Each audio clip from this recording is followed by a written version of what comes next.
another one. So I just finished watching the Five Nights at Freddy's movie, and this is hands down the best video game movie of all time. Of all time, this is the best movie. This is the best video game adaptation movie ever. Screw Sonic, screw Mario, screw that, the Mortal Kombat movie that came out. This is the best movie based off a video game. And also, I just want to start this video off by saying, fuck IGN. Fuck IGN. Oh, and I know people will be like, no, IGN said the movie was bad, so it was bad. Dude, fuck IGN. Get your own opinion. This movie was awesome. I loved every bit of it. And, like, it just, to me, this movie did everything a Five Nights at Freddy's movie should do. There was moments from other games, moments from, different games in the franchise. It had some, it had some stuff from, other books as well. Like, man, like, this will go full on into spoilers. So if you have not seen the movie, don't watch this video, because I'm going to talk spoilers. There's no way I won't. But, to me, this movie did kind of everything that a Five Nights at Freddy's movie should do. And, I know people complain because it wasn't an R-rated movie. This movie did not need to be R-rated. Like, if it was R-rated, I feel like all it would add is a lot of blood and guts. That's it. And that's not really what FNAF is. Now, yes, the lore of FNAF has always been, little kids have been dying, right? Little kid, right? A guy killing little kids and stuffing them into animatronics. But the franchise has never been so gory where we actually see that. We never actually see that in the franchise. So the movie did not need to show that. Like, PG-13 was like the perfect rating. But so like I don't agree with people who complain about it being PG-13. Just because it's not R-rated. And like honestly, a lot of times R-rated movies, it's like there's no reason for this to be R-rated. Like they made it R-rated for no reason. But this movie it was a good thing they made it PG-13. But this movie, I thought it was great. I mentioned when the trailer came out, the animatronics looked really good. They do look really good. And, like, they look really good in the movie. And, there's a lot of parts in the movie where, they move around and, like, move around freely. And I really like it. Like, the effects are really good. Like, it honestly, reminded me of, like how they moved. Like, it reminded me a lot of, like, Help Wanted when, you're playing the, like, 3D version of, like, FNAF 1 or something. You see Bonnie walking down to, like, to your door. And, like, it reminded me of that, but I thought it was a little better because I thought Help Wanted, they just didn't look good. While this movie, like, I thought the movements actually were really great. And I'm kind of just talking about other stuff before I actually go into spoiler territory. But also, the actors in the movie. Matthew Lillard as William Afton. Perfect. He was perfect at playing as William Afton. Josh Hutcherson playing as Mike. Perfect. Perfect. I don't know her name. The girl who played Abby. Perfect. She did a perfect job. The girl who played Vanessa. Perfect. All of them are perfect. It was just so good. And like I just really love this movie. I just really love this movie. And now I'm kind of going into like spoiler territory. So like immediately when the movie started, I like that the movie started showing the other security guard kind of just running away from the animatronics, and it's the first time we see like Foxy. Like Foxy charges down at him and captures him, and then he wakes up on that I still don't really know what it is. I don't know if that's supposed to be like something that's like, I don't know if that's supposed to be a scooper or like something.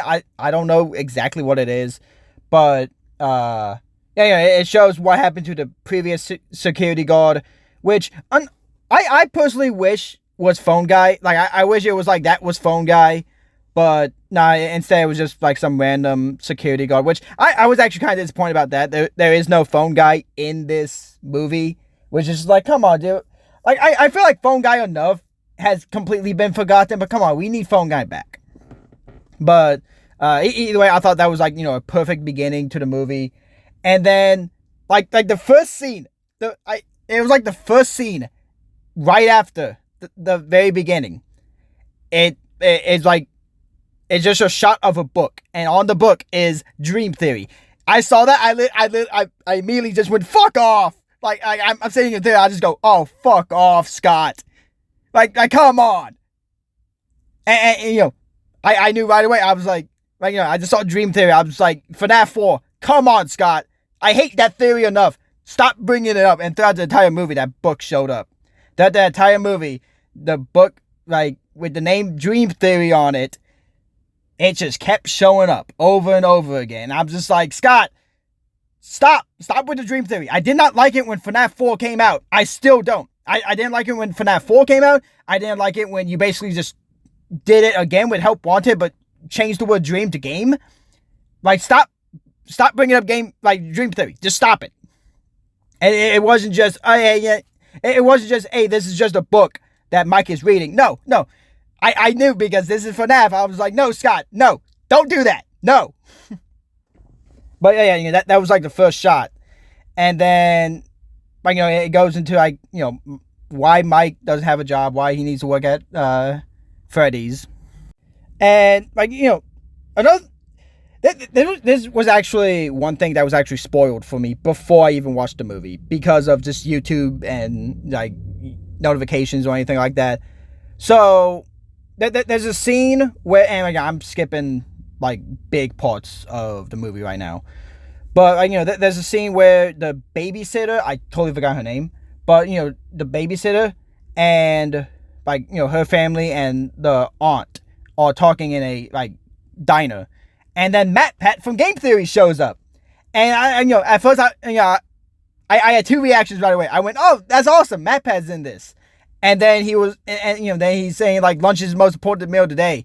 And then someone goes, isn't that breakfast? Well, that's just the theory. When he said that, I again went, oh my God, shut up. Like he went, like he was like, well, that's just the theory. I just went, oh, fuck off. Like, come on. But, like, you know, but both times when I did it, well, not with the Dream Theory one. Dream Theory one, I was a little upset about. I was like, come on, Scott. This one, it was very more playful of a, it's like, oh, come on, Matt. Like, you just had to drop it. You had to drop it. But I thought it was cool that, you know, MatPat was in this movie, especially because, you know, how big he is in the FNAF community. I personally don't agree. Well, I don't really like his newer theories, not because of what he is saying, but mainly because of what Scott's putting in. And you know, basically what I mean by this is, like, you know, I don't disagree with his theories because it's like, oh, you're wrong, you're missing this, that. No, I don't like it because I'm like, truth is most likely the case. I just don't like where this is going. Like, you know, he was right about Dream Theory. I still hate that theory. It doesn't change the fact that I despise Dream Theory. And I might get into that, like, when I talk about FNAF 4 or something, I don't know. But, you know, I thought that was a cool cameo. I know Markiplier was supposed to have a cameo, but he was working on something else. That's a shame. We needed the King of FNAF in this movie, but it's alright that he wasn't in it.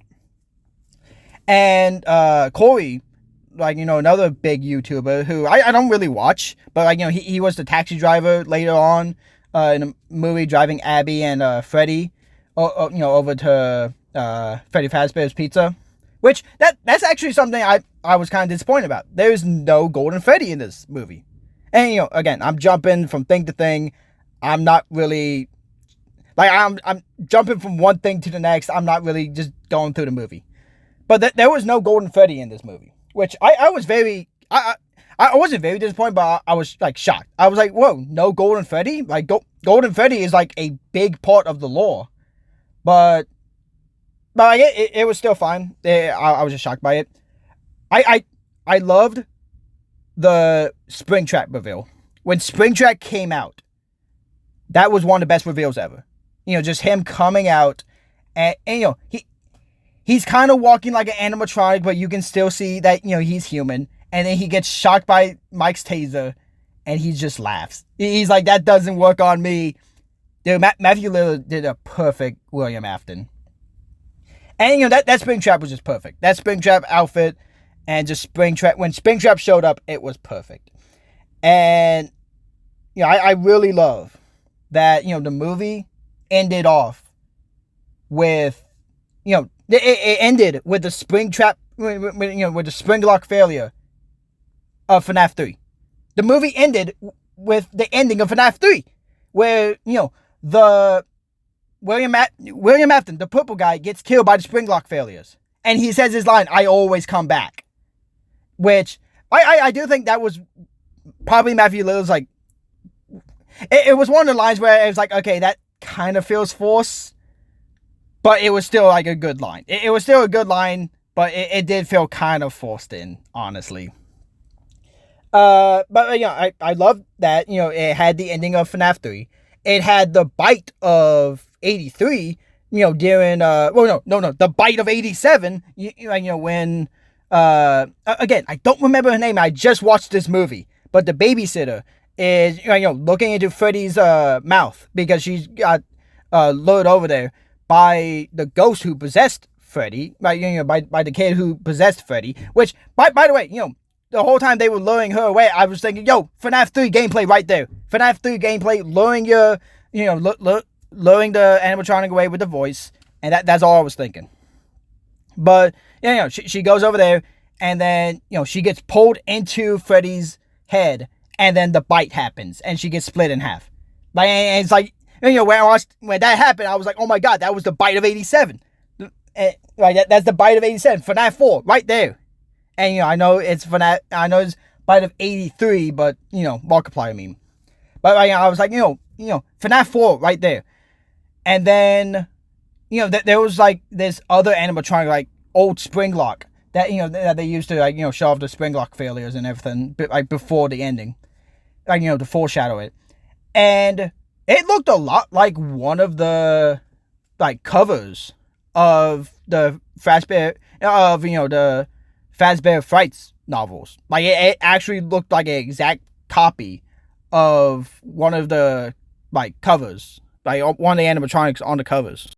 So yeah, it had that, which I really liked. So it basically kind of had FNAF 1, 3, and 4 in. FNAF 2 wasn't really brought up that much, but there was some stuff for FNAF 2. Mainly Balloon Boy. Balloon Boy is in this movie, and he basically just shows up as a toy, and he shows up in lockers. He shows up in the post-credit scene and all that. And to me, Balloon Boy had the best jump scares, because I never expected Balloon Boy to show up. Foxy got me sometimes, Chica got me, Bonnie got me, but Bonnie never actually got me. I never got scared when Bonnie showed up, and Chica scared me once.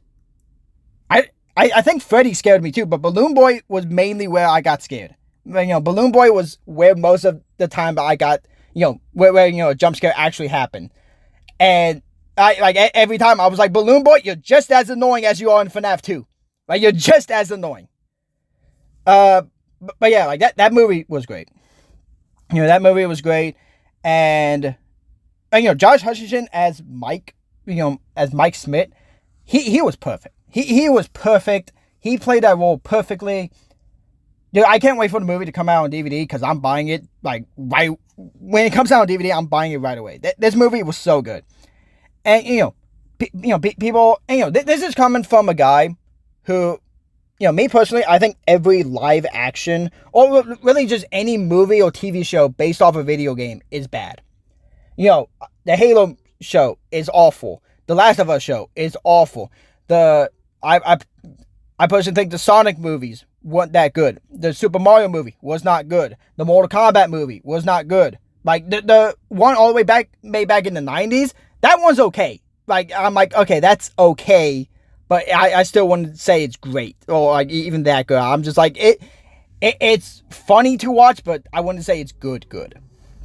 So to me, anyway, the Fallout TV show that's coming out, I think is going to be awful. I personally find most most TV or movie adaptations of a video game to be completely awful. But this was really fucking good. It was so good. And in my opinion, it's the best movie based off a video game. I cannot watch it. I cannot wait to watch it again. I absolutely loved it. And frankly, like, screw IGN. Screw IGN because, they came out, they gave it a low score, and, everyone started sharing it and being like, oh my God, this is a sign that, this is going to be the worst movie ever. And, same thing with like Rotten Tomato. And, they were like, this is a sign that, this movie is going to be terrible. And, it's the worst movie ever. And it's like, dude, get your own opinion. Like, I watched it. I loved it. I watched it. I fucking loved it. It was to me, it's the best movie of this year. The best movie of this year and the best video game movie. I absolutely loved it. And I would love it they make another movie. Like, kind of, they kind of do, Fazbear Frights or something like that. I don't know. It is a shame, though, that, I wish Michael Afton was in it, but it's fine that it's not in it. Like, it was revealed that, Vanessa is the daughter of William Afton. I don't know. That's just a tiny thing. But either way, I love this movie. I thought it was perfect. And I can't wait to see it again. I recommend everybody go see it. It's a 10 out of 10 in my mind. And frankly, don't listen to the critics. Don't listen to Rotten Tomato. Don't listen to, IGN. Because they don't know what they're talking about. They don't. And, go get your own opinion. So, thank you all for watching. This movie was really, really good. And I'm going to end this video off now because I'm recording this in my car right after I watched the movie. And I'm sweating my ass off right now. So, I'll see you guys all in the next video.